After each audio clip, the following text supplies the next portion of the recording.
Bueno, buenas tardes a todos y gracias por participar y por venir a la Casa Abierta, tanto a los talleres de esta mañana como a las ponencias de esta tarde.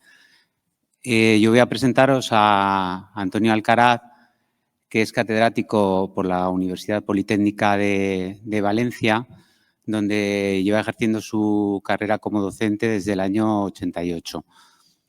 Él pertenece al departamento de dibujo y da clases en la Facultad de Bellas Artes de Valencia.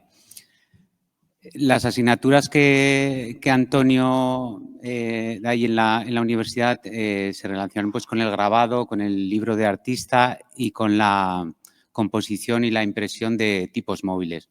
Son ámbitos de conocimiento independientes entre sí, pero también que se complementan y confluyen a lo largo de toda su historia.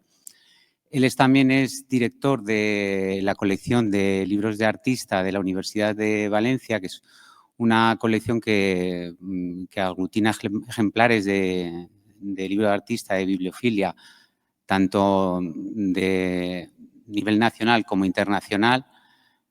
Y es un poco de lo que se centrará hoy la ponencia.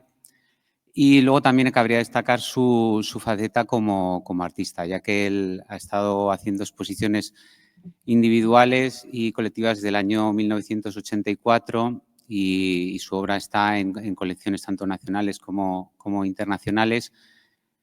Ha sido galardonado también en diferentes premios que tienen que ver con los terrenos en los que él se mueve en la docencia, tanto del grabado como el primer premio de grabado de Castilla-La Mancha, como de libro de artista. Aquí merecen especial mención los dos premios nacionales que atesora junto a Antonio Navarro, un prestigioso tipógrafo valenciano. En 2023 se le dio el Premio Nacional al libro mejor editado en la categoría de bibliofilia por el Lazarillo de Tormes y en 2008 el mismo tándem creativo de Antonio Alcaraz y Antonio Navarro pues, recibieron el mismo premio de libro mejor editado en la categoría de bibliofilia por las fábulas literarias de Tomás Iriarte. Yo no me quiero extender más, él os va a contar sobre los libros de artista especialmente de la colección de la Universidad de Valencia y nada, sin más os dejo con Antonio. Muchas gracias.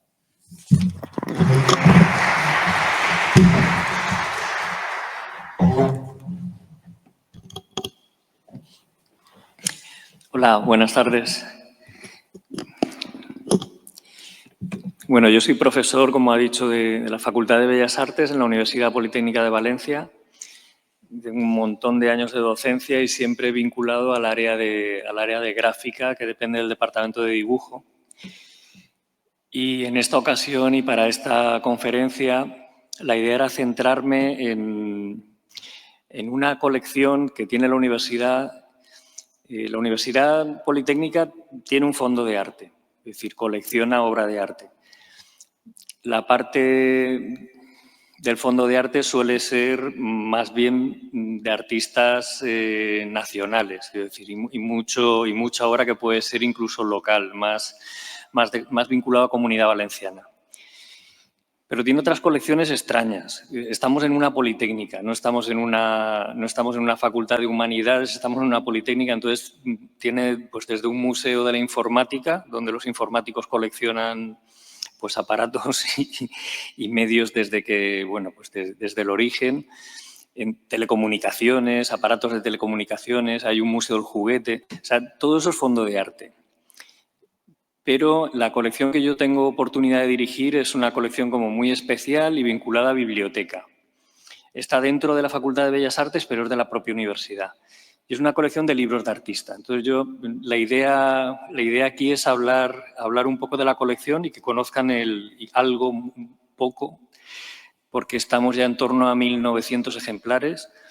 Voy a enseñar, hay mucha imagen, pero intentaré ser breve, hacer una conferencia corta porque es tan específica que tampoco sé si todo el público está o puede estar interesado en este tema.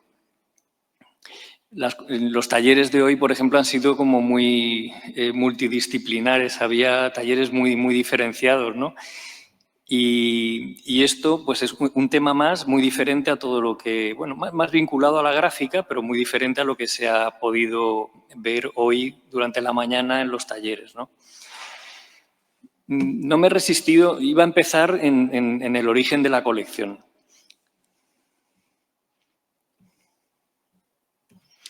Pero no me he resistido a poner algunas imágenes, muy pocas, pero poner algunas imágenes para un poco, bueno, pues centrar lo que sería el libro de artista contemporáneo. Y según a qué autores se consulte o según a qué autores se lea, pues muchos investigadores dedican mucho tiempo a explicar qué es un libro de artista y a diferenciar unas tipologías de otras. Aquí no sé si tiene mucho sentido. Yo voy a empezar diciendo que el libro de artista contemporáneo arranca un poco en la década de los años 60 del siglo XX, pero no aparece ahí de momento así y de forma autónoma, sino que surge porque hay un bagaje detrás y yo creo que, bueno, toda la historia de la imprenta y toda la historia del libro está como absolutamente unida y tiene una trayectoria como muy continua. Y siempre, es decir, siempre el material impreso para mí es un material de arte. Llega un momento en el siglo XIX, que el concepto este de libro ilustrado como idea de colaboración entre un editor, un artista, un escritor, ahí sí que surge de una forma muy clara y sobre todo en Francia. Este hecho y el que importantes editores se instalen en Francia y trabajen con artistas que entonces eran ya artistas muy conocidos, muy relevantes, pues hace que aparezca un género que hasta entonces, es decir, todos los libros, incluso los anteriores, eran obras de arte, pero desde el origen, desde el principio. Es un material maravilloso. Pero llegó un momento que la colaboración de artistas con escritores, con editores, con impresores, son muchos los actores que participan en la generación de un material de este tipo, de un libro, ¿no? Y aparece el género en francés, el livre de paint o livre d'artiste. En esos años, es decir, finales del XIX, es el principio de las vanguardias clásicas, ¿no?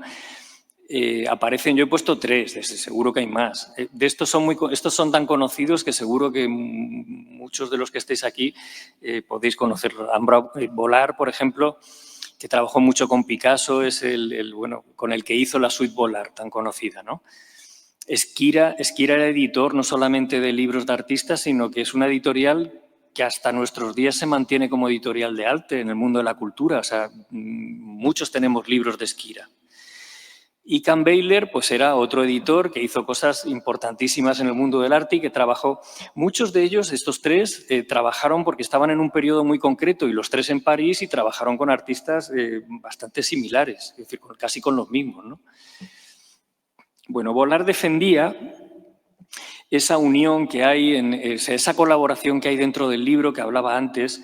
El editor era como el que decidía, como lo importante, ¿no? Elegía un artista, elegía un escritor, los ponía en común, también elegía los impresores y decidía qué tipo de obra quería presentar, ¿no? Él bueno, hizo cosas con Brecht, con Chagall, con Picasso, con Toulouse-Lautrec, con Bonnard. Pues bueno, son los artistas de ese periodo de vanguardias clásicas, del origen, que, bueno, pues que trabajaron con estos editores. Y hicieron una tipología de libro que, visto desde hoy, pues yo no sé, otros investigadores a lo mejor consideran que esto no es libro de artista contemporáneo y que puede ser más libro ilustrado, libro con gráfica original, es un tipo, bueno, libro de alta bibliofilia, cosas así, ¿no?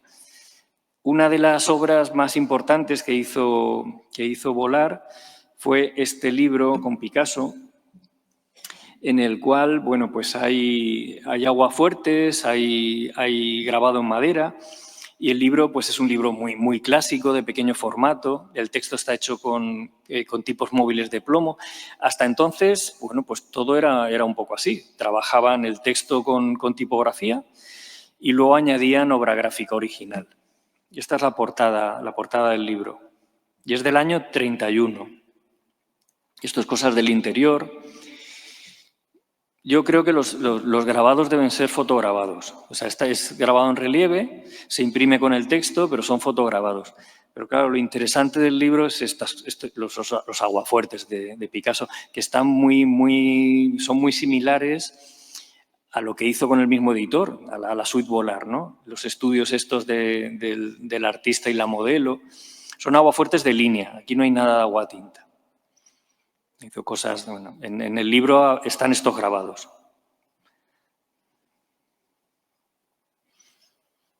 No sé si se ve muy bien con la luz, ¿se ve? Bueno, hubo que esperar a la segunda mitad del siglo XX para que aparecieran otros editores y propusieran cosas diferentes, ¿no? Entonces aparece Teriade y aparece también Maig.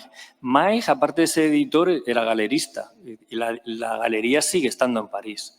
Y trabajó con artistas interesantísimos, con muchos artistas de aquí, con muchos artistas españoles.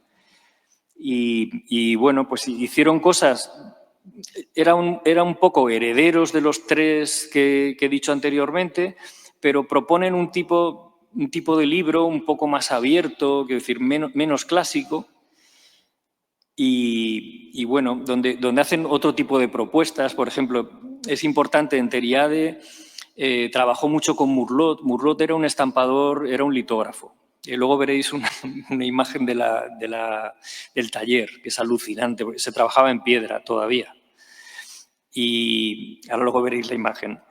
Y bueno, ellos proponían, por ejemplo, siempre que podían trabajar con un autor vivo, bueno, pues los textos los caligrafiaba. Entonces, bueno, es como una especie de avance dentro de lo que podría ser un libro de artista como más abierto. Es decir, dejaban a un lado el tema de la tipografía, del trabajar con tipos móviles de plomo y hacer esas composiciones de texto que a mí me siguen pareciendo maravillosas. Pero empezaban a trabajar con este tipo de lenguaje donde el escritor también caligrafiaba. En litografía se podía hacer esto, con las planchas autográficas, pues podían hacer este tipo de cosas, ¿no? Y trabajó con artistas como Matisse. Este libro es del año 47. Hacían ediciones, para lo que se considera obra gráfica, son ediciones largas, ¿sí? Una edición de 250 ejemplares, numerados, firmados, en papeles maravillosos, se estampaban en papel Belin d'Arches, papel que se sigue pudiendo comprar. Lo imprimía Murlot en sus prensas en París. El artista tenía que ir a la litografía a dibujar las piedras. Ellos le explicaban cómo hacer la separación de colores.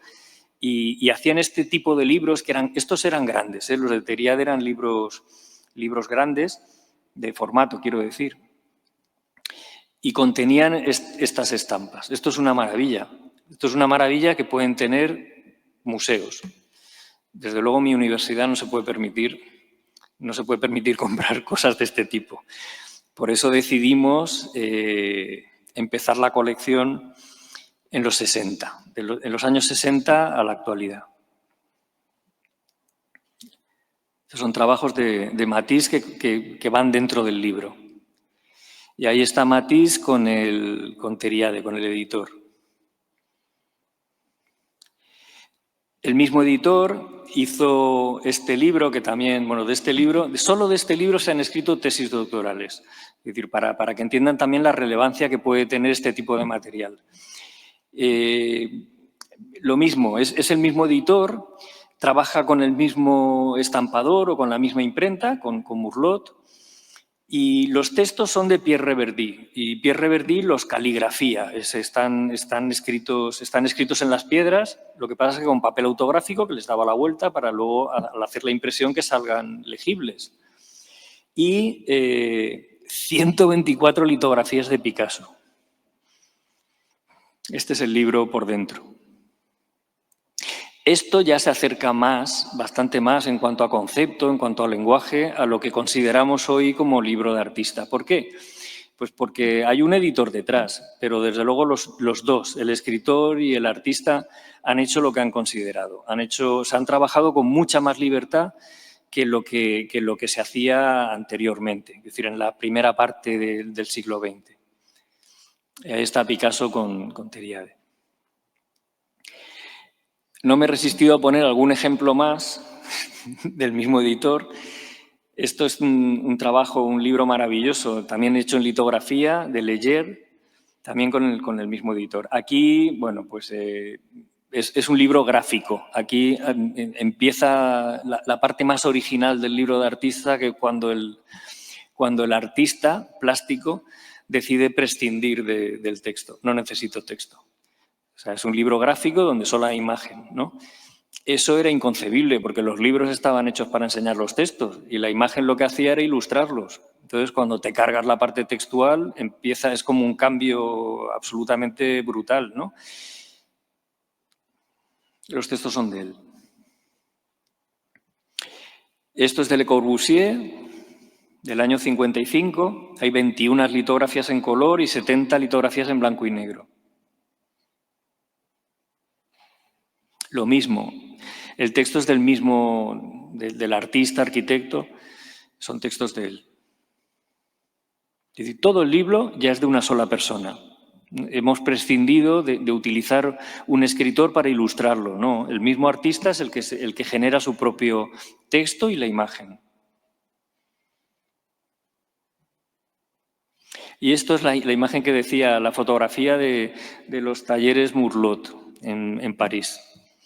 Todo el fondo, yo no sé si se ve bien desde ahí, todo el fondo que se ve y todo el lateral son piedras litográficas. Es una estantería llena de piedras, de pedruscos litográficos que para el que no conozca, venían de Alemania, venían de una zona, de unas canteras que hay en Alemania, Sollenhofen, y siguen viniendo de ahí. Es decir, es la mejor piedra que hay para hacer esto hasta el día que se acabe. Entonces, pues bueno, ahora ya la litografía ha evolucionado, se trabaja en metal y la calidad puede ser más o menos similar, pero entonces, en esa época, es decir, de los años 30 a los años 50, pues todo lo que se hacía era fundamentalmente en piedra, más que en plancha.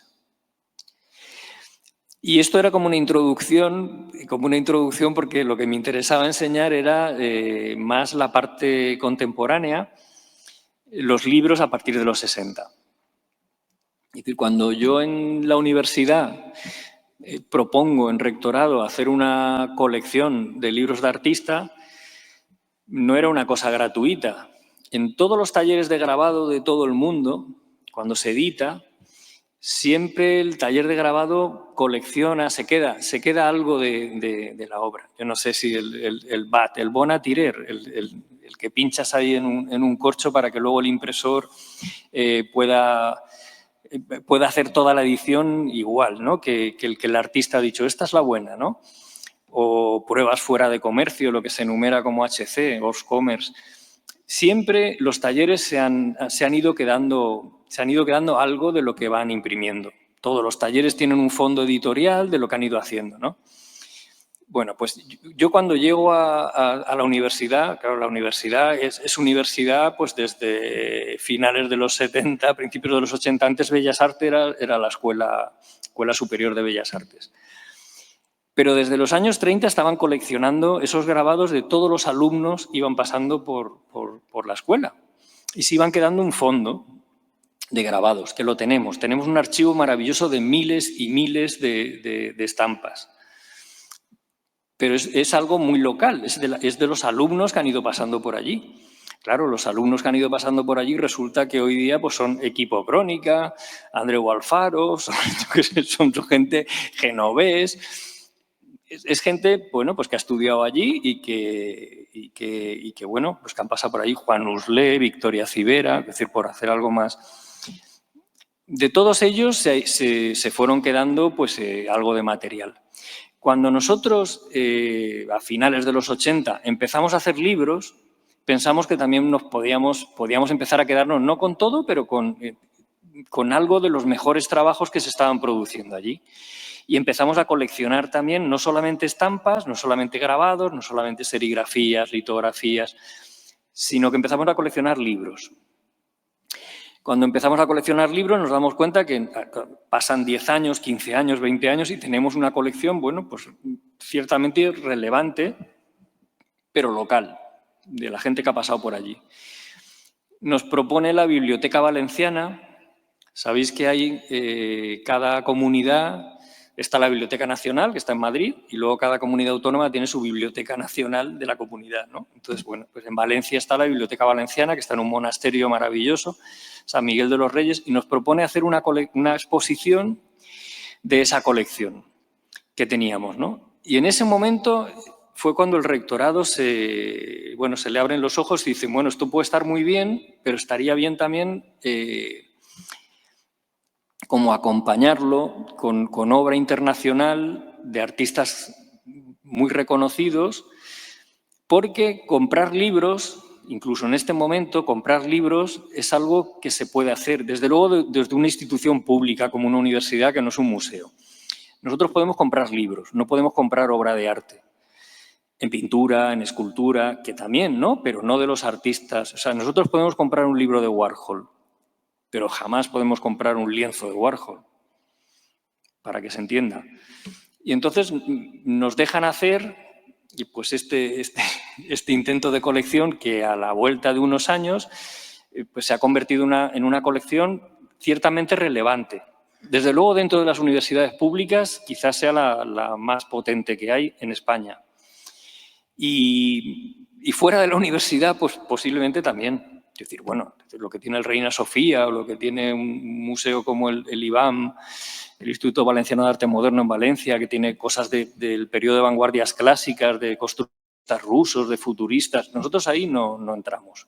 Nosotros decidimos empezar donde podíamos, donde se produce esa ruptura de los años 60.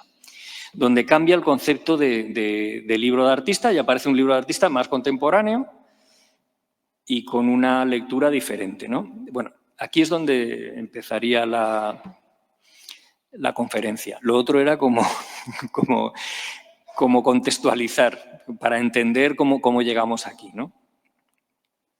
Bueno, he dividido esto en 5 apartados y voy a intentar hacerlo ágil, pero un poco para que vean lo que tenemos, ¿no? El ámbito Fluxus, yo le llamo a esto, bueno, es el origen también, todo el principio está en la década de los años 60. Fluxus era un colectivo que reunía arquitectos, diseñadores, músicos, artistas plásticos, poetas, y que hicieron cosas como muy transgresoras. Es decir, la idea de Fluxus era, desde luego, no estar en los museos, no estar en el mercado, hacían cosas muy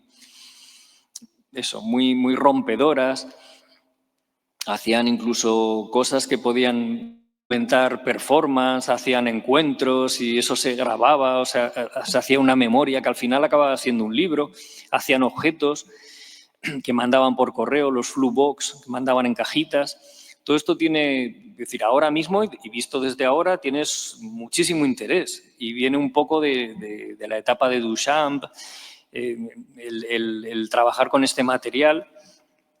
Lo que están viendo ahí es algo que desde hoy podría ser una publicación de artista, ¿no? Un trabajo de Robert Filliou y de George Brecht. Los dos eran Fluxus. Y en realidad es un catálogo de una exposición en un museo. Pero es un catálogo muy especial. Es una caja de cerillas, pero pasada de formato, donde va el catálogo dentro. Y dentro de la caja va una cajita de cerillas de verdad que no lleva cerillas. Lleva cedillas. Lleva la C trencada esta francesa o catalana. Bueno, que aparece ahí un poco. Entonces, cuando abres la cajita de cerillas, lo que lleva es un montón de alcayatas de estas de colgar cuadros, pues que parece eso, ¿no? Bueno, hacían cosas de este tipo y luego con textos absolutamente interesantes de George Brecht. Hacían muchas cosas colectivas. Todo lo que van a ver a partir de ahora ya es fondo de la colección. Todo lo que van a ver ahora es parte del fondo de la colección de libros y publicaciones de artistas de la Universidad Politécnica. Esto es un libro mítico de Fluxus, An Anthology, donde aparecen pues, obras de todos ellos. De John Cage, que era músico, de Yoko Ono, que también era músico, de Walter de María, Henry Flint.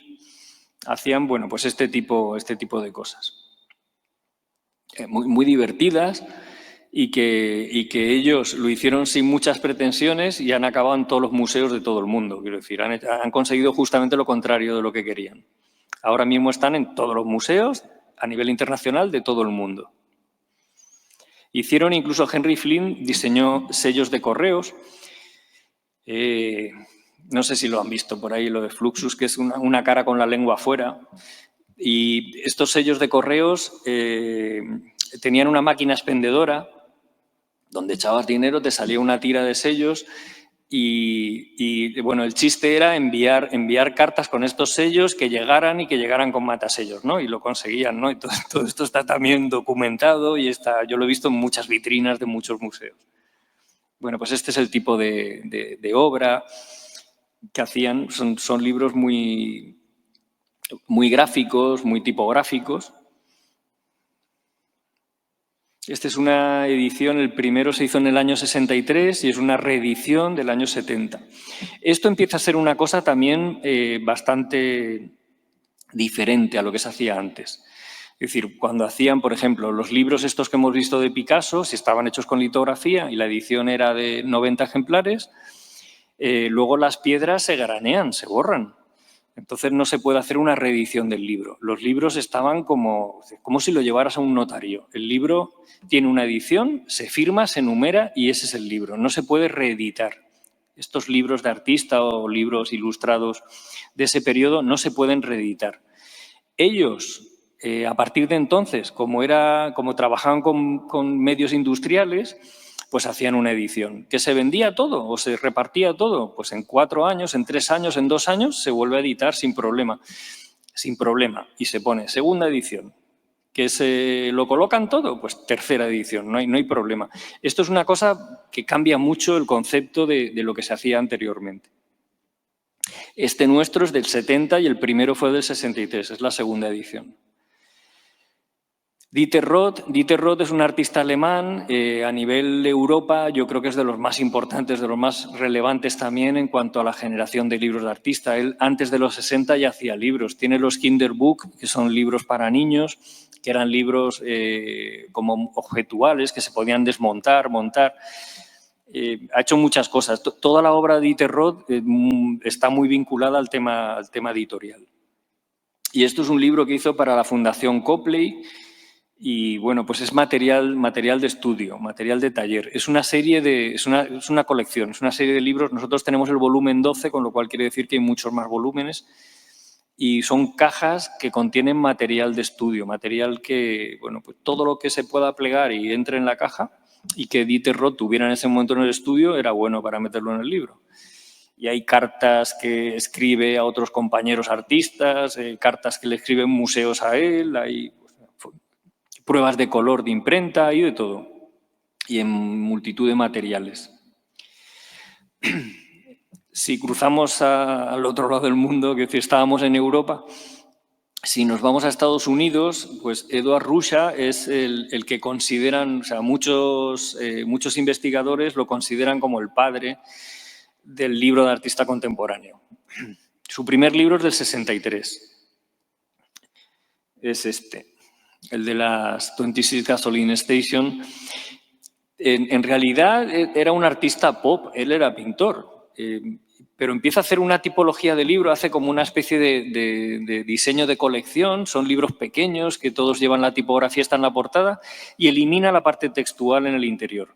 Son libros como muy de archivo. Este, por ejemplo, documenta un viaje, él vive en Los Ángeles y hace un recorrido por las carreteras estas, no sé qué ruta sería, unas rutas estas que tienen en el desierto, y va documentando gasolineras. Entonces, bueno, hace muchas más fotos, más de 26, pero al final en el libro aparecen 26 gasolineras, ¿no? de un recorrido. Son libros en blanco y negro, la mayoría de lo que hizo en blanco y negro, Y el único texto que hay, como pie de foto, es donde está ubicada la gasolinera, ¿no? El que hemos visto antes, este es el de Sunset Strip. Es documentar una calle de Los Ángeles, ¿no? Sunset Boulevard. Entonces, bueno, pues fotografía una parte de la calle y luego fotografía la otra parte de la calle. Él, bueno, coge una camioneta, monta un trípode con la cámara y va fotografiando todos los edificios y luego lo une en un fuelle. Este tipo de arquitectura de libro luego ha estado como muy versioneada, muy celebrada, y muchos artistas que han trabajado con el mismo criterio que Rusha. Y es un libro muy conocido, es del 66. Y bueno, pues para que vean algo más del trabajo de Rusha, es un artista muy importante, y cuando se habla de libro de artista, desde luego este es de los que son de verdad muy importantes. Bueno, pues hace este tipo de cosas. Un libro para niños donde aparece el niño y lo que pesa, el peso del niño. Es lo único que pone en el texto. Documenta piscinas, siempre con números, ¿no? 9 piscinas, ¿no? O aparcamientos en Los Ángeles o cosas así. Y va documentando, es un arte como muy de archivo, muy fotográfico. Este es de los pocos que tienen color, ¿eh? Casi todos son en blanco y negro, excepto este libro y otro que se llama Colored People, que son en color, todos los demás son en blanco y negro. Dentro de lo que sería ese movimiento pop, el libro como, pues no lo sé, como producto de masas, he puesto también este que tenemos de Warhol.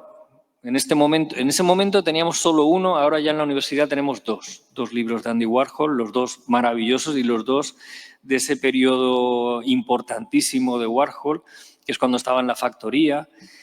Y bueno, en este libro, por ejemplo, hay cosas ahí está un disco que yo nunca lo había visto, como un single, pero en cartón, que va unido al libro, hay que sacarlo del libro, y es un disco de la Velvet Underground, que bueno, pues estaba Lou Reed también en la factoría, y son fotos de Billy Name, que era un poco el que documentó. Los dos libros que tenemos llevan fotografías de él, que documenta un poco lo que pasaba en el estudio de Andy Warhol, ¿no? Lleva piezas recortadas, lleva pop-ups, desplegables, es maravilloso y es un libro muy loco.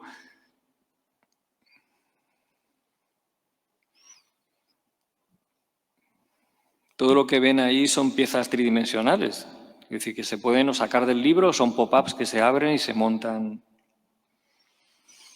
Este es una pena que lo vean con una foto cenital, pero es la lata de tomate y no es la de Campbell's, es otra, pero cuando abres el libro aparece la lata de tomate.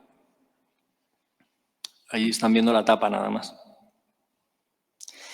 Bueno, otra de las secciones dentro de la colección sería la geometría y el diseño, es decir, artistas que prescinden voluntariamente del texto, o sea, que hacen libros que son absolutamente geométricos, los minimalistas norteamericanos, ¿no? Tenemos el famoso libro del Xerox Book, que es el primero que se hace con fotocopias, y están todos los grandes artistas minimalistas, Kossuth, Sol Lewitt, Loren Weiner, Karl Andre, están todos ellos en el mismo libro. Y tenemos material luego de Sol Lewitt como artista y también de Munari. De Munari tenemos algún libro que es anterior a los 60, es decir, nos habíamos propuesto coleccionar a partir de los 60, pero de Munari tenemos alguna cosa que es del año 53, o como este, el 55. Y es un libro absolutamente para jugar. Son los libros, él le llama los libros ilegibles. Los estuvo haciendo toda su vida. Este es de los primeros, pero los estuvo haciendo durante toda su trayectoria. Son libros que llevan cortes, está hecho con cartulina blanca y roja, pero cuando tú vas pasando páginas, vas transformando, te vas haciendo el libro como tú quieres, ¿no? Son libros que son para eso, para... La factura es un libro muy, muy simple, está encuadernado con grapa. Bueno, otro artista de los minimalistas, de los geométricos, sería Sol Lewitt. De él tenemos también pues, bastantes libros. Solo he puesto uno, que trabaja con figuras geométricas, cambiando el color de fondo, el color de la figura, y va haciendo este tipo de juegos visuales. Es un artista realmente muy relevante en la historia del arte. Está en todos los museos de todo el mundo y mucha de su obra la llevó a los muros. Es decir, estas cosas que aparecen en los libros, luego lo que hacía era pintura mural y hacerlo en gran formato, que lo habrán visto en montones de museos. Si han podido estar en el Guggenheim de Bilbao, por ejemplo, tiene una sala dedicada a Sol LeWitt, donde hay una pintura mural que ocupa toda una sala y es algo, pues eso, muy parecido a este tipo de lenguaje. Otro de los apartados sería artistas que trabajan a partir de la fotografía y no del fotolibro contemporáneo, que ahora mismo está también súper de moda. Son artistas que trabajan con la estrategia del archivo, o sea que muchas veces no son ni siquiera fotógrafos y otras veces ni siquiera las fotos son de ellos, con lo cual también genera pues eso, cierta controversia, el reutilizar material que no es del mismo artista. Bueno, he puesto ahí un listado de algunos de los que tenemos en la colección. Desde luego no voy a pasar a todos, pero bueno, Baldessari, Boltanski, Annette Messenger, Hans-Peter Feldman, Richard Hamilton, Sophie Calle, Richard Prince, todos estos están en la colección. Y uno de los primeros y de los más relevantes es este artista alemán, Hans-Peter Feldman. Reina Sofía le dedicó hace unos años una exposición a todo su trabajo. Bueno, pues es un artista que trabaja con material de archivo y hace cosas así. Este libro, por ejemplo, que es un libro importante dentro de su producción, Die Toten, bueno, pues lo que hace es recopilar atentados que hubieron en Alemania entre los años 67 y 93, que habían bandas terroristas, pues atentados que, bueno, pues donde murieron personas. Él recopila y muchas veces es información de prensa. Son fotografías de prensa recortadas y luego abajo solamente aparece el nombre del fallecido o cosas así. Otro artista que también trabaja con la fotografía, pero de una forma como muy diferente, es Matt Mulligan.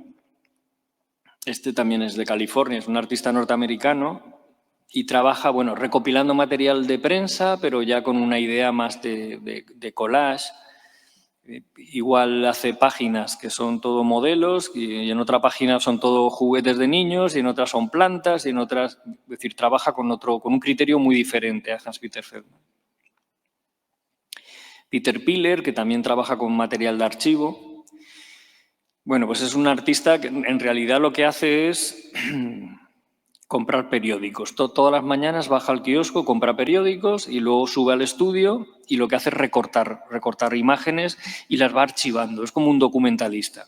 Y las archiva por temas. Y cuando tiene muchas imágenes de un tema, pues saca el libro. Detrás hay un editor muy importante, Christoph Keller, que era el editor del Revolver. Es una editorial, ahora ya no existe. Él la vendió a una editorial suiza, más importante todavía, y ya no edita, pero era una editorial muy comprometida. Era como la línea dura del libro de artista. Bueno, pues de Peter Piller tenemos el material que hizo hasta 2006, hacía archivos, y tenemos 10 volúmenes. Van así en esas cajitas de cartón y lo que hace es recopilar, pues eso, material que tiene que ver entre sí. Los editan así en blanco y negro y luego aparece, bueno, llevan un original dentro también de la caja. Estos son diferentes volúmenes. Bernie Hilla Baker es un matrimonio que estos sí son de los muy importantes, bueno, documentaban arqueología industrial. Y ellos sí eran fotógrafos. Hacen, bueno, pues igual han visto cosas, porque en la permanente del Reina Sofía siempre hay material de ellos. Cada vez más los museos enseñan mucho material de archivo y mucho efímera. Y entre el material de archivo siempre hay libros, y siempre hay fotos y siempre hay documentos, ¿no? Entonces, bueno, pues es un material que empieza a ser muy importante para las colecciones y bueno, de ellos siempre aparecen cosas. Boltanski, que falleció pues, relativamente hace muy poco. De él también tenemos mucho material, es decir, 4, 5, 6 libros de Krishna Boltanski. Es un artista muy conocido. Trabaja con la idea de archivo y también con la idea de la muerte, de los desaparecidos. Claro, que muchas de las fotos vienen tramadas, vienen con trama de prensa, o sea, que no son suyas, que son fotos que él recupera de algún sitio o de otro archivo y, bueno, y él genera todo este tipo de material.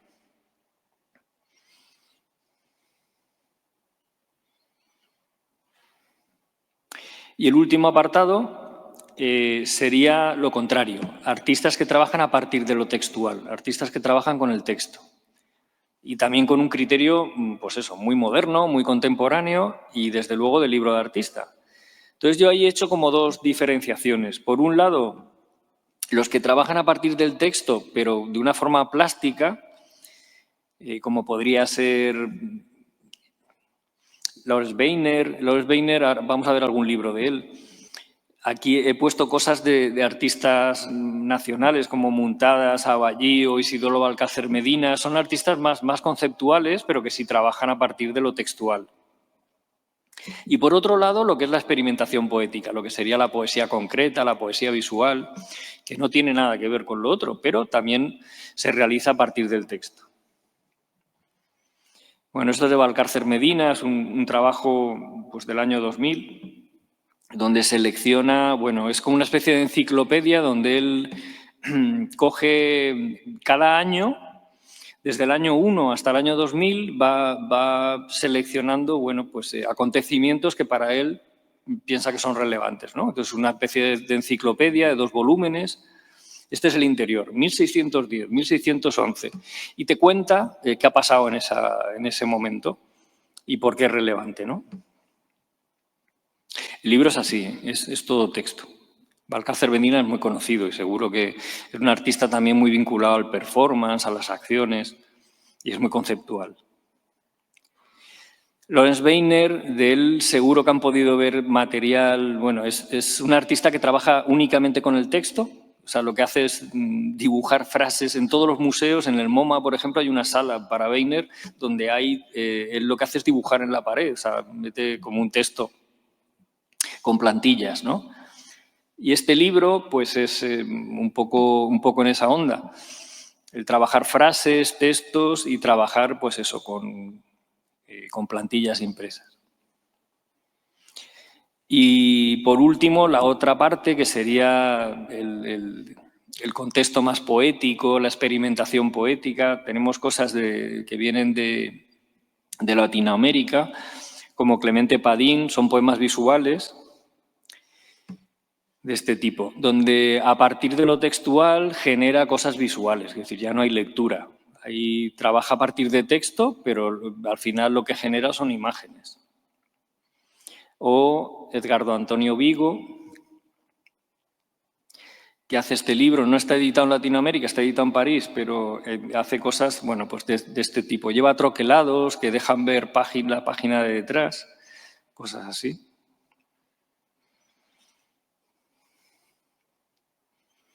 Son artistas muy relevantes, muy conocidos y que desde luego aportaron mucho en cuanto a lo que se refiere a experimentación poética. Y por último he puesto algo más vinculado a Valencia, es de lo poco que se hizo, pues eso, en los años 90. Bartolomé Ferrando, que fue profesor también de la Facultad de Bellas Artes y se dedicaba a eso, a poesía visual, a performance. Y son como publicaciones de artistas, un catálogo de una exposición donde hay tarjetas, como tarjetas postales, que son poemas visuales.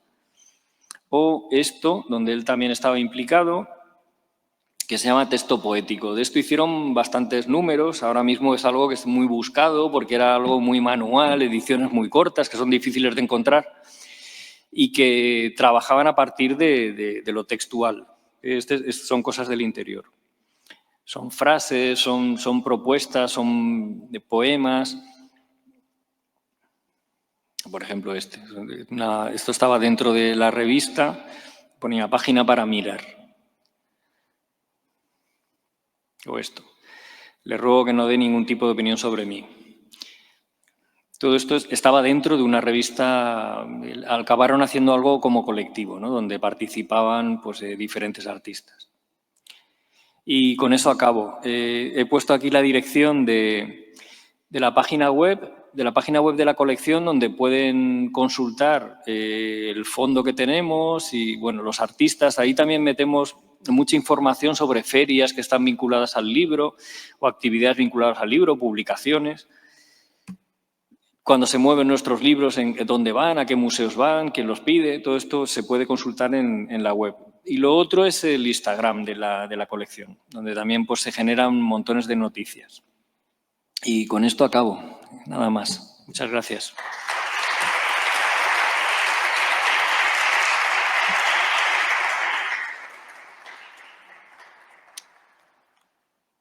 No sé el protocolo. Si quieren preguntar. Sí, pues si quieren preguntar algo.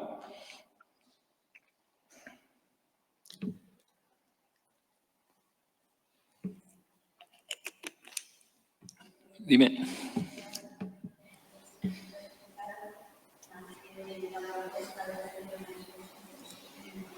No oigo bien desde aquí. A ver.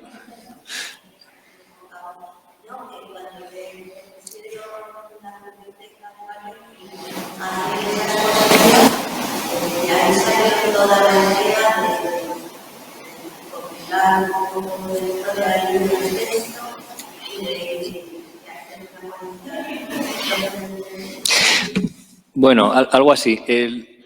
Nosotros ya estábamos coleccionando. Lo que pasa es que lo que teníamos era pues, trabajos de alumnos. A partir de ahí, y con la posibilidad de hacer una exposición en la Biblioteca Valenciana, que luego fue al Museo del Grabado Contemporáneo de Marbella, es decir, esa exposición luego se movió y ha circulado por España. Lo que generó eso es que el rectorado se diera cuenta que teníamos una colección que podía ser importante y que pusiera dinero para poder comprar lo que acaban de ver ahora. Eso no lo teníamos. Eso ha venido con el tiempo y poco a poco, muy poco a poco. O sea, que lo que generó fue el interés del rectorado de la universidad para hacer más grande esa colección. Y a partir de ahí han salido pues, de tesis doctorales, es decir, investigación en la propia universidad, que al final esto está en una universidad para lo que está. Hay asignaturas vinculadas al libro de artista, tenemos talleres donde se generan libros, se hacen trabajos final de grado, trabajos final de máster vinculados al libro de artista, tesis doctorales, vienen investigadores de otras universidades a consultar la colección. Todo eso es lo que ha generado ese punto de origen. Y sobre todo, que nos dejen comprar, o sea, que pongan dinero para poder comprar estas cosas.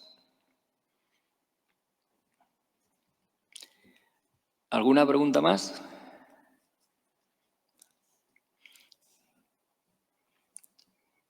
Pues así.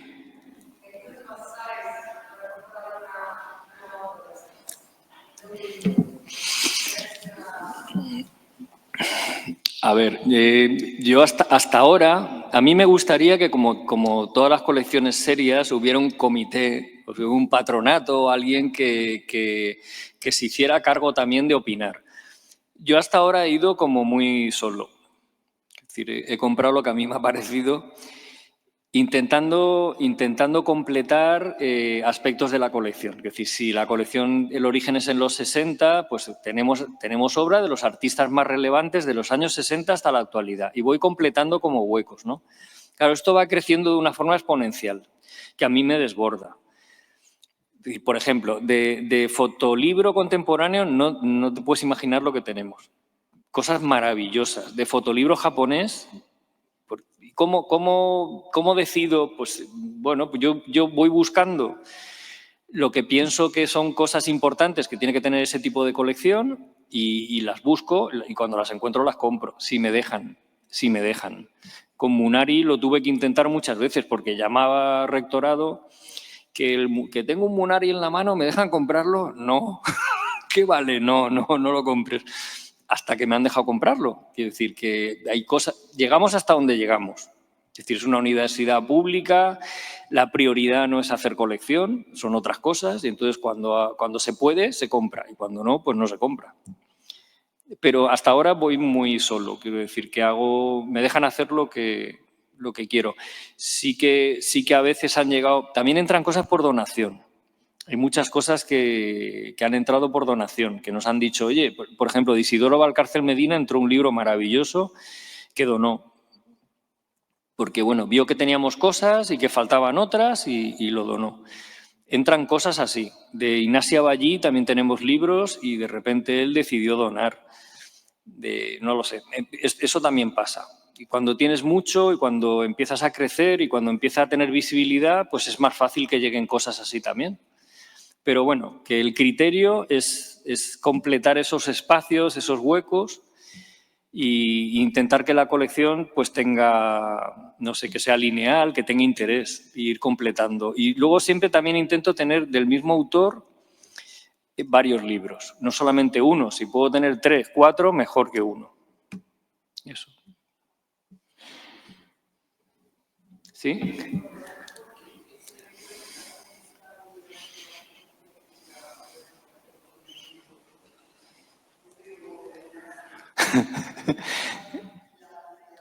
Ya, ¿por qué? Vale. Yo estoy en una facultad de Bellas Artes. Ahí empieza lo raro. Es la única facultad de Bellas Artes que hay en España que está en una universidad politécnica. Todas las demás están en humanidades. Están con historia del arte, con filosofía. Nosotros estamos con los ingenieros, con los arquitectos, con los informáticos, con los agrónomos. Y está Bellas Artes. Y para nosotros eso ha sido muy bueno. Ha sido maravilloso, estupendo. ¿Por qué acabamos allí? Pues no lo sé, porque lo normal y lo que ha pasado en toda España es que las facultades de Bellas Artes estén en otras universidades, ¿no? Que estén en la Complutense, que están en universidades que trabajan, pues eso, en las humanidades. Y nosotros estamos en una politécnica. Entonces, desde Bellas Artes, desde mi facultad, se genera esa colección y como yo estoy dentro de una politécnica, pues la colección está dentro de mi universidad. Esa es la verdad. Sí, está en un fondo, está en un archivo. Está dentro de la biblioteca, pero en un fondo. O sea, sí que se puede, si consulta la web y sabe qué autores le interesan, sí que se puede visitar. Ahí hay un correo, nos escribe y bueno, pues dentro de la biblioteca hay como una especie de peceras de cristal, sacamos 5 libros, se pueden consultar, se pueden fotografiar. Hasta ahora somos muy descontrolados porque en otros sitios hay que tocarlos con guantes, hay que tal, no te dejan llevar un bolígrafo. Hasta ahora nosotros no... Es bastante... Y suelen venir bastante gente, bastantes investigadores y sí, pides 5 libros, te sacamos 5, los consultas, si quieres 5 más, pues 5 más. Es decir, y bueno, y según quién, pues también puedes entrar dentro del fondo, que es un fondo, es decir, que no es de acceso público, tienes que entrar dentro. Ahí está todo en muebles compactos, está ordenado de una determinada forma y sí se puede consultar. Y es muy chula la colección. Sí. No te oigo. No, porque nosotros arrancamos en los 60, pero por una cosa también económica. Nosotros no podemos acceder a comprar Picassos ni Matisse, no podemos. De Bruno Munari sí tenemos. Y tenemos varias cosas. De Munari tenemos además libros maravillosos. El primero que editó el MoMA de Nueva York, de Munari lo tenemos.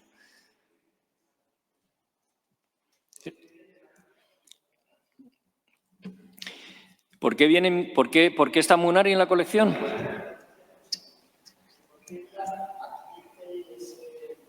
¿Por qué vía? ¿Por qué vía? Bueno, solemos comprar en ferias o directamente a coleccionistas o a gente que vende libros. Una vez que vamos a por Munari, pues vamos a por Munari y yo lo localizo donde esté. Y se compra. Si me dejan. Ya te digo, la primera vez no me dejaron. Y lo tenía en la mano y no me dejaron. Luego pude comprar el mismo libro. Cada vez es más difícil comprar este tipo de cosas. Cada vez es más difícil. Yo he tenido libros en la mano que valían 1.000 y en 15 años valen 3.000. Y eso también lo tiene que saber la institución. Eso también lo tiene que saber la institución que pone el dinero. Que están haciendo una inversión. Que están comprando cosas que con muy poco tiempo valen mucho más de lo que costaron. Mucho más. Y que son difíciles de encontrar. Si nos interesa un autor, pues vamos a por él, vamos a comprarlo. Pero eso, coleccionamos de los 60, ya te digo, hay cosas. Ese Munari del 55 es que es maravilloso y por 5 años, pues nos fuimos 5 años para atrás. Y luego tenemos cosas. Una vez estaba viendo yo una exposición de constructivismo ruso y resulta que había alguien que vendía cosas de Lichinsky y de Rodchenko. Claro, eso sí que no tiene nada que ver con la colección porque eso es años 30, por ahí. Pero ¿y tenerlos en la mano y no comprarlos? Y entonces también tenemos algún Lichinsky, tenemos varios Rodchenkos, pero eso sí que está como muy fuera de la colección. Es decir, ese paréntesis que hay entre ese periodo y los 60 va a ser difícil de completar. A lo mejor alguien llega detrás de mí, o yo qué sé, y se ponen a completar ese paréntesis. Pero va a ser muy difícil, porque eso sí que es imposible. Pero era un lote y se puso a tiro y lo compramos. Y tenemos pues el Ursen Construction, que es la revista que editaba, bueno, con portadas de Rodchenko. Tenemos un libro con la portada de Lichinsky. Esas cosas, pero eso es una cosa rarísima, es decir, no es lo normal.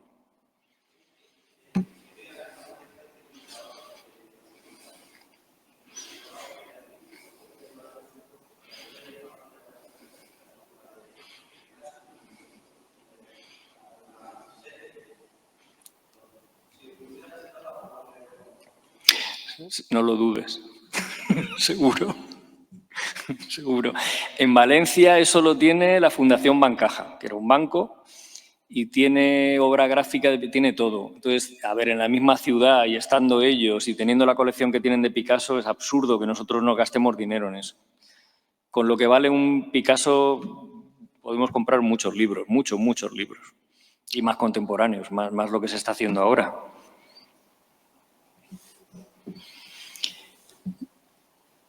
Sí.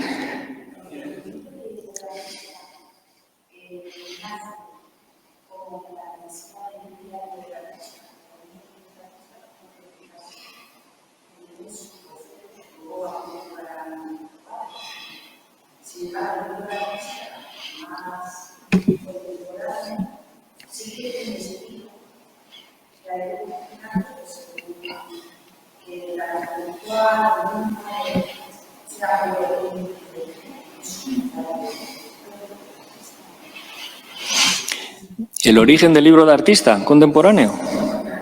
No.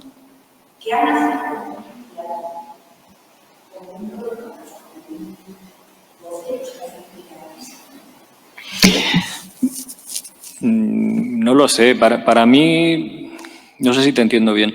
Para mí el libro de artista es un producto de arte que genera un artista en formato libro y que pueden hacer pues como sea. Es decir, si hay cosas, por ejemplo, lo de Matt Mulligan, del artista este de California, sí que son diarios. Sí que son diarios que él escribe a mano y tal, y esas son sus exposiciones. Lo que yo he visto en galerías de él son muchas cosas textuales y el origen se genera así. Pero muchas veces no son bocetos para hacer otras cosas, ¿eh? O sea, se genera ya como un producto libro. Es decir, no con la intención de eso pasarlo a otro formato o hacer otro tipo de cosas. No sé si te he entendido, pero...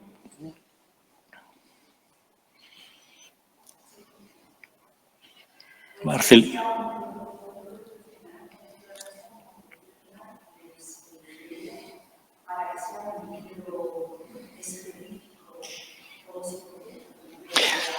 Esa es la idea.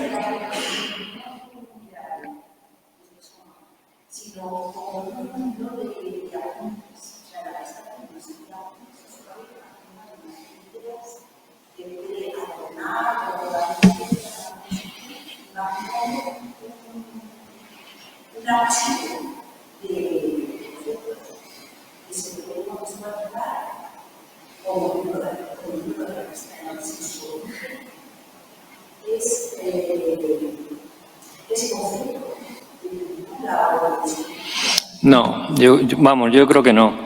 Yo creo que no. Sí que hay artistas que lo que generan en formato libro, luego, como Sol Lewitt que he dicho, ¿no? Pues estas cosas que hacían libro y tal, luego han acabado en la pared y en formatos enormes. Lo de Lores Weiner también. Pero no creo que se genere como un libro de apuntes, como un boceto, como algo... Yo creo que es un producto en sí mismo. O sea, hacen un libro como un producto de arte en sí mismo. Lo de, por ejemplo, las fotografías de Boltanski las utiliza en sus instalaciones. Todas las instalaciones de Boltanski llevan fotografía y todos los libros de Boltanski son libros fotográficos. Pero una cosa no... Es decir, cuando está pensando en formato libro, está haciendo un libro. Si luego utiliza esas fotos para otra cosa, pues bueno, las utiliza y hace una instalación y lo mete en un museo. Pero no creo que sea algo como un libro de apuntes. Es decir, no creo que sea algo previo a una obra de más entidad. El propio libro, para mí, ya tiene la entidad propia. Se genera el libro como producto de arte, no como algo previo a nada.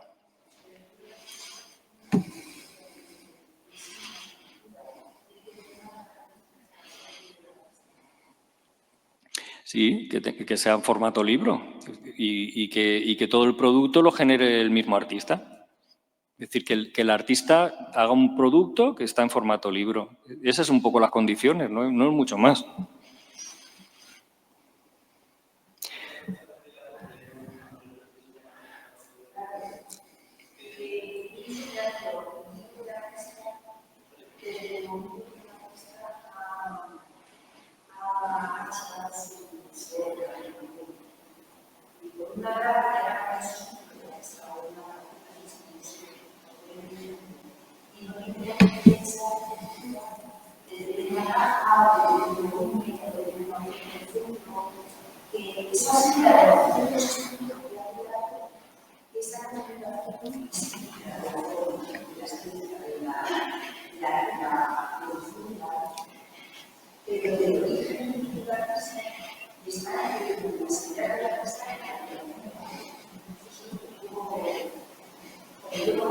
Sí, bueno, yo lo que he propuesto en la conferencia, el origen, es eso, de mediados del siglo XIX, con lo del libro ilustrado francés, donde un editor contacta con un artista para que ilustre y su obra aparece dentro de un libro, pero es grabado original, va numerado, va firmado. Ese es un poco el origen.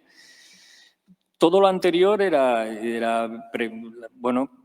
prevalecía el texto y alguien ilustraba, pero muy desde el principio, quiero decir, hasta los incunables. Los monjes ilustraban y pintaban las letras capitulares.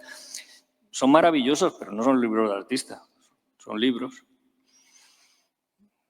Pero sí, cualquier artista que coleccione sus dibujos tal y que lo grape y que no sé qué, pues bueno, pues hace un libro. Pero a lo mejor eso no tenía la intención de que fuera un libro de artista. Son bocetos que están recopilados en un libro de artista. Bueno, pues es otra cosa. Es intentar hacer un producto en formato libro y que tenga su narratividad y que tenga su concepto y su arquitectura de libro. Y es algo un poco más complicado que recopilar unos apuntes y graparlos. Bueno, yo lo veo así. Marcelino quería preguntar.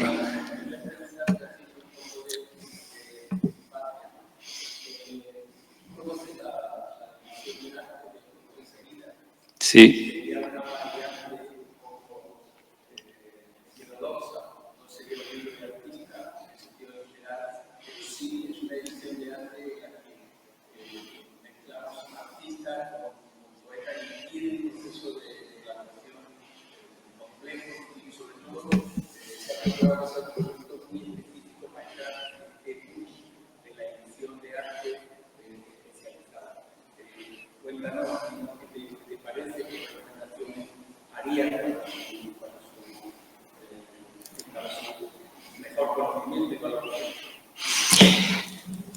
Sí, mejor que yo está Antonio Damián por ahí por el fondo, que puede comentar esa colección concreta. No sé hasta qué número habéis llegado. Nosotros tenemos un número. Tenéis 3. Vale. Son a partir de textos de Miguel Hernández y poetas contemporáneos. Y se hace, pues eso, una edición. Eso para mí y sí estaría dentro de la colección que yo dirijo, ¿eh? Sí estaría dentro. De hecho, está dentro. Una de las líneas que tenemos, y que es muy divertida, no la he querido poner aquí porque no tocaba hoy, ¿no? Pero es más las revistas ensambladas, revistas objetuales. Es decir, hay muchos editores en España que están haciendo este tipo de producto donde, bueno, pues a partir de un tema, muchos artistas trabajan en un formato y luego pues sale un número al año o 2 números al año, cosas así, ¿no? Y eso vuestro, yo lo veo más en esa línea, ¿no? De hacer una publicación que mantiene un formato, que mantiene, es decir, a partir de los textos de Miguel Hernández o de poetas contemporáneos, pues hacer una publicación donde hay gráfica original. Nosotros además tenemos, yo no sé si la conocen, La Más Bella, la revista que editan en Madrid. Son revistas objetuales, donde son muy locas. Es decir, una revista que es un zapato y los artistas lo que han hecho son las plantillas del zapato, pues ahí van los textos, van fotografías. La caja la hace otro artista, bueno, tienen La Más Bella tapa, la Más Bella anda, bueno, es una revista objetual. Hay otra que hacen en Albacete que se llama La Lata y que es una revista que viene en un bote de conservas y viene cerrada. Entonces tú no sabes ni lo que hay dentro. Tienes que abrirlo con un abrelatas y sacar lo que hay dentro. Y suelen ser cositas tridimensionales y cosas siempre de artistas, a partir de un tema, ¿no? Ese tipo de cosas, de publicaciones, de ediciones, nosotros lo llamamos así, o revistas ensambladas, porque a partir de un tema muchos artistas colaboran, revistas objetuales, revistas experimentales, cosas o publicaciones experimentales. Y yo, bueno, este tipo de ediciones yo lo encajaría ahí. Y nosotros también tenemos, hay una parte de la colección tiene como muchas patas. Y hay una parte de la colección que toca ese tema. Y tenemos muchas cosas, no solamente de España, tenemos de fuera también. Revistas objetuales y revistas experimentales de fuera de España. Y bueno, pues es otra línea editorial. Yo he querido ponerlo más vinculado, lo más cercano a libro de artista o a publicación de artista, y además he buscado ejemplos como muy internacionales, ¿no? Pero sí, lo que habéis hecho desde la Fundación Miguel Hernández está dentro de la colección, y además es maravillosa la publicación. Y sí, te he contestado.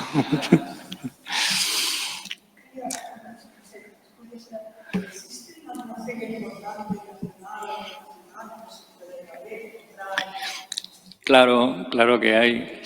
A ver, hay muchas donde el producto es más fotolibro, fanzine, cosas así, que además son cosas de hasta 50 euros que te puedes comprar, cosas maravillosas, y recién hechas. La que tiene más tradición en España es Art Libris.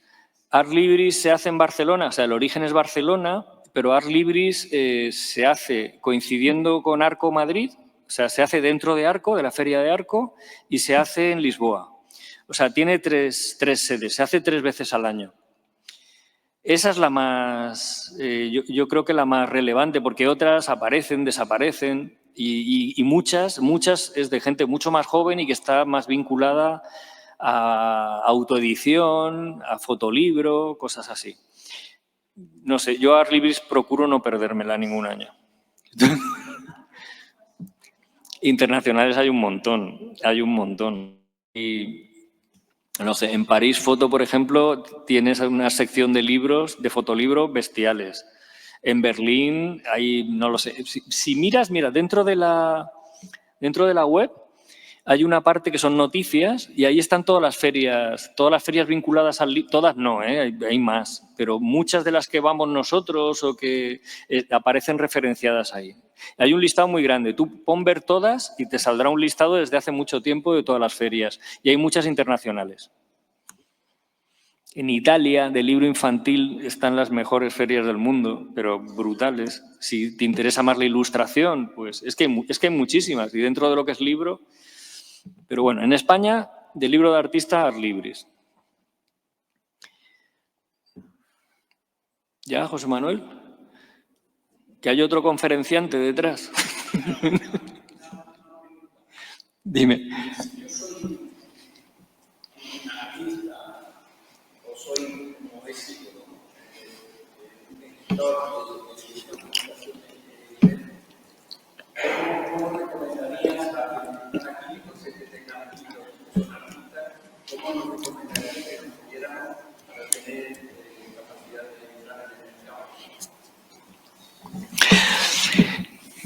Es que este tipo de libros no se venden en librerías, que es un problema. O sea, el fotolibro todavía lo encuentras en librerías. Hay librerías, en Barcelona, por ejemplo, está Terranova, que es una librería maravillosa de libro experimental donde puedes encontrar libros de artista, pero no hay muchas, no hay muchas. Lo normal es ir o a través de galería de arte, porque es un producto de arte, o ferias como las que estábamos comentando. O sea, si tú eres editor y quieres mover tu producto, enseñarlo en feria. En feria. Y ferias hay muchas. Te puedes aburrir de las ferias que hay. Puedes estar todo el año circulando, dando vueltas de feria en feria. Y ahí puedes vender. Ahí puedes vender y puedes dar a conocer tu producto o entrar en contacto con otros editores y con gente que colecciona. Yo creo que es la forma quizás la más fácil. O galerías de arte. Pero no es un producto fácil de encontrar en librería. O sea, a pesar de ser libro, no se vende en librería. A lo mejor en alguna librería de museo, cuando vas al CaixaForum, te puedes encontrar cositas. Yo he comprado cosas de Jenny Holzer en el CaixaForum, pero son libros que ha editado, por ejemplo, Ivory Press, y entonces le han dejado algún ejemplar allí y lo puedes comprar. Es decir, que sí que puede pasar ese tipo de cosas, o de Bárbara Kruger. He comprado cosas en librería, pero la mayoría en galería, en coleccionistas o en feria.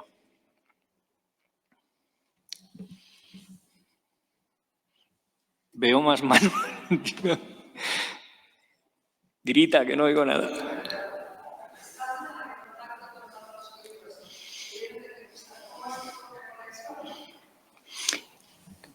A ver, otra vez.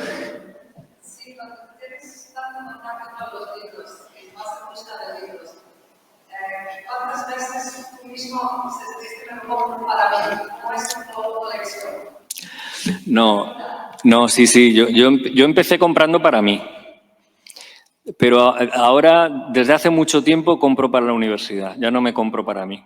Y como los tengo allí, me los puedo ver igual. Me los disfruto muchísimo. Desde que los compro, además, cuando los compro no los llevo a la universidad. Primero me los llevo a mi casa. Me los miro allí bien y cuando pasa un mes ya los llevo y los catalogamos. No, yo sí que sigo comprando cosas para mí, pero no. O sea, lo que localizo lo compro para la universidad. Y además asesoro también a la colección de la Fundación del Banco Sabadell. También compro para ellos. Y algún museo más que también me ha pedido que le busque cosas. No compro para mí. Yo tengo mi casa ya al reventón, llena.